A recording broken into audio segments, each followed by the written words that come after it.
Well, here we are today at the Creative Zone, and I am so glad that you're here. I'm Judith Reedy.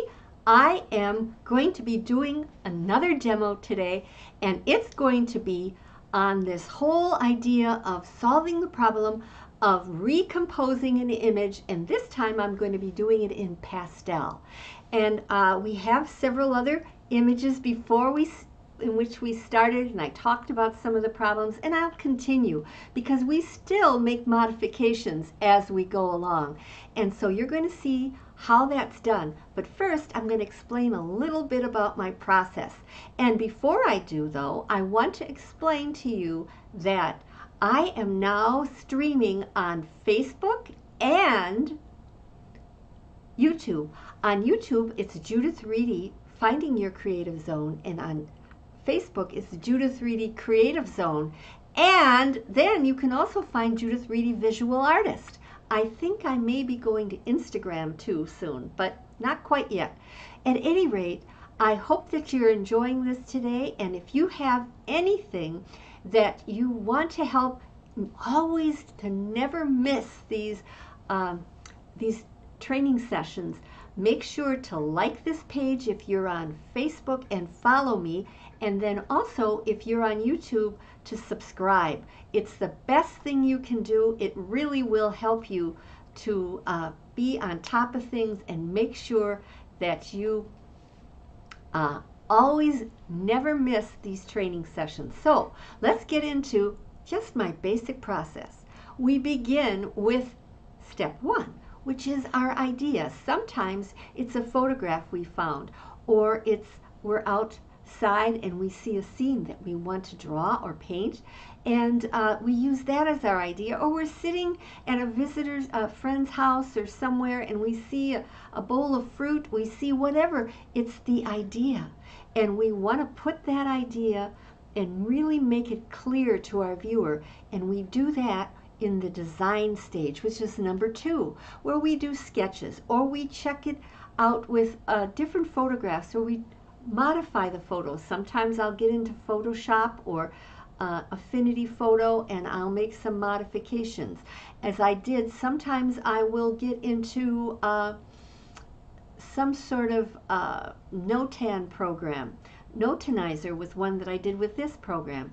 And then after that, I start selecting my colors according to the values that I want in this scene. I even sometimes talk about changing some of the values, but very consciously, so that I can create the mood that I'm looking for. And then finally, as we're doing today, step 4, we're going to actually get into the painting with a little modifications along, and I will talk to you about it today. But first of all, I want to show you a little bit more with a big image of what we're working on. This is what I started with. It's a very complicated image, and if you change it to grayscale, it is pretty middle values. You know, like if you went 1 to 10, it's all probably 5, 6, and 7 with a little bit light and a little bit dark, but there's a lot of gray, middle grays. And so what I had to do is I had to exaggerate the darks and lighten the lights a little bit. But you know, you could make it all dark with some lights. And I did talk to you about that when we were doing that very early stage. And I actually created some variations like that. And then I finally made a decision where I wanted to go, which is similar to the one on the bottom. But I'm still finding with the one that I sketched that I did that I want to simplify that a little bit more.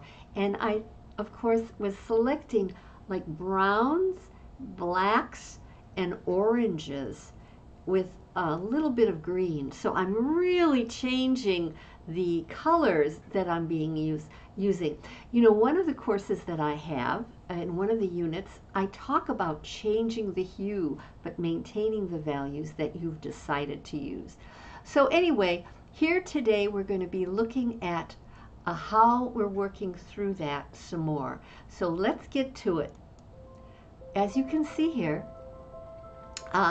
we have a lot of evenly spaced lines, and I'm not real happy with it, so I'm going to be changing that. Now, another way that you can modify the appearance of all these verticals is by putting these dappled light on these verticals, and that creates an interesting variation or pattern.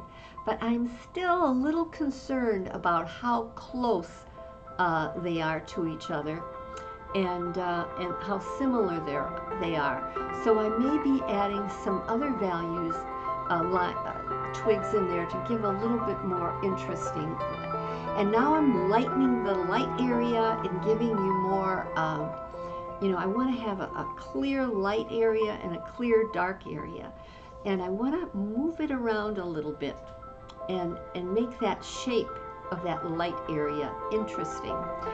So I'm working on that, and I hope that you can see how that is changed from even the original drawing and original photograph and even the drawing that I've made, which I've decided that I need to simplify even more because it's just a little more complicated than I think would be as interesting would be. So now I want to lighten that area in the middle that you can see, that striking light. One of the things with pastel is, I've got a lot of underpainting, what I call underpainting here. That is, I lay in some base colors, and then I can, with hard pastel, and then with soft pastel, I put in these other values, which kind of come through and give you a little bit of variation. But I'm still basically working the values. And now you see I've laid in another light value. And if you squint, that light green that I'm laying in and that light blue are very, very similar in value. And then you have the dark. So I'm really working on making this stronger in that way. And carrying out that variation a little bit more. I don't, I sort of respond to what is on the paper. I'm not a slave to even my sketch or the photograph for sure. And I really want to work on, just really responding to what's in front of me. On the canvas, or in this case, I'm using a mat board that I love working on mat board with pastel. It has a little bit of a tooth, but not as much tooth as sandpaper does, or sanded board. And of course, this piece is relatively large, so I am working on mat board for that reason as well. As you can see, and let me see if I can move this over a little bit for you so you can see the whole thing. It seems to have moved, and maybe that makes it a little better for you to see it.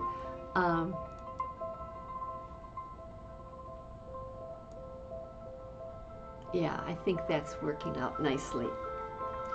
But now you can still have all the vertical lines are pretty strong, and I did put them in there intentionally, but it is not my intention to leave it that way, because there are leaves in front of that and forms in front that will break that up, and I think as I get on, I will explain that. But right now I'm still working on the ground cover and just sort of getting the darks in and playing with the values of those darks.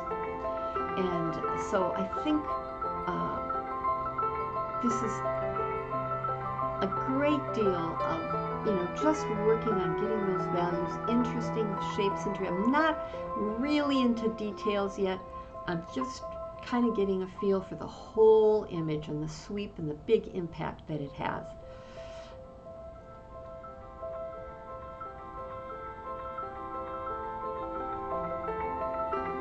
I think eventually I'm going to warm up those blacks and give them a more of a brown black quality, and that's what I'm beginning to do here. A little bit more of that in this image.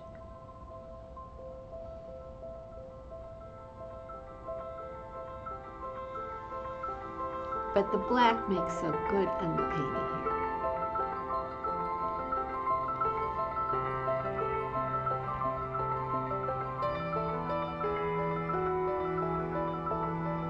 And you can see I want to also even though the scene has more greens, I'm really kind of fascinated with the little later fall, with a little bit more of the browns. And as you see, I want to have some of the trees that are in the light, those branches, I want to give them a little bit more of an emphasis. And I also want to bring some of those oranges into the other areas of the painting, but not everywhere, just a few places to create a little bit more pattern and interest. And so that's really part of my whole idea in doing this. And I'm very much interested in working through that and having, let's see if I can move it up ahead a little bit. Yeah, we're going to get, I needed to get a special color in there. And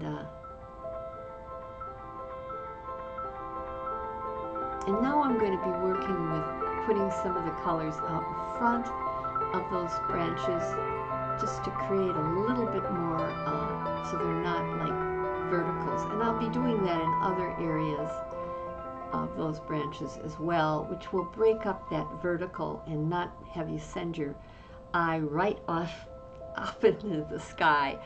It's a good way to break up a color. And when you do this with pastel, you can layer with the soft pastels on top. I'm almost ready for the day, stop and just take a look and stop and get back into this at another day. So when I do, I want to make sure that you are ready. Here, that was how we worked so far, and you can see how this is developing. One of the things that I do in this new unit, for those of you who are in color foundations, that I have a new unit on flowers in which you are going to be changing the hue of the flower. You're going to do one with the values correct and in the correct color, but then I'm going to say, hey, let's try doing this in a different hue with keeping the values. And it's kind of a fun project. I have about 6 or 7 florals that you can work on, and it'll be great building skill for you who are in color foundations. But if you're not ready for color foundations, if you're a little intimidated by mixing colors, this, by the way, is done in acrylic, but you could also do this in oils and watercolor with modifications.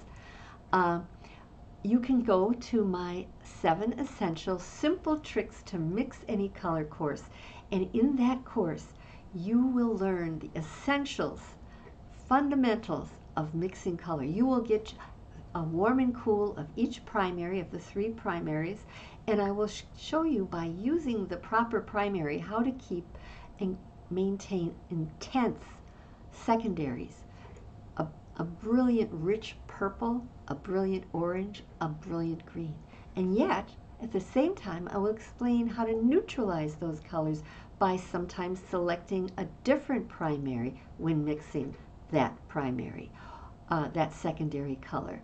And then I will talk to you about changing and neutralizing colors with tints, tones, and shades, as well as when you want to add the complement, the opposite color on the color wheel.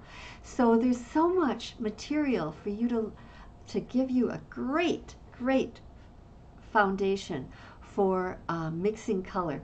And you know, the beauty of it is that you can watch it on your phone, your tablet, or your computer anytime because it's pre-recorded. But that doesn't mean you're isolated. That means you can also ask me a question. You can email me, or you can leave a post on the Facebook page or in my on my YouTube channel. You can post me and ask a question, and I'm always looking for what your comments are, and excited to hear what you have learned or what you're confused about. But you probably won't be confused. It's so clear, and I have projects for you, and you know what? You get all of that for only $7. $7 for all of that. And so I hope you take a look at it, check the link below, and remember to subscribe to my YouTube channel and to like and follow my Facebook page. And remember that every Tuesday and Thursday around 2, 3, whatever, I get to you and I share with you one of the projects that I'm working on that'll help you understand about some of the problems and solutions we as painters have. And I think you'll find it very helpful. So remember, check on the link below for that $7 7 Essentials Simple Tricks course, and subscribe so that you can always be catching the on my channel when the new demos are out. And then also follow and like my page in Facebook. So until next time, Tuesday, I hope that you have a great weekend, and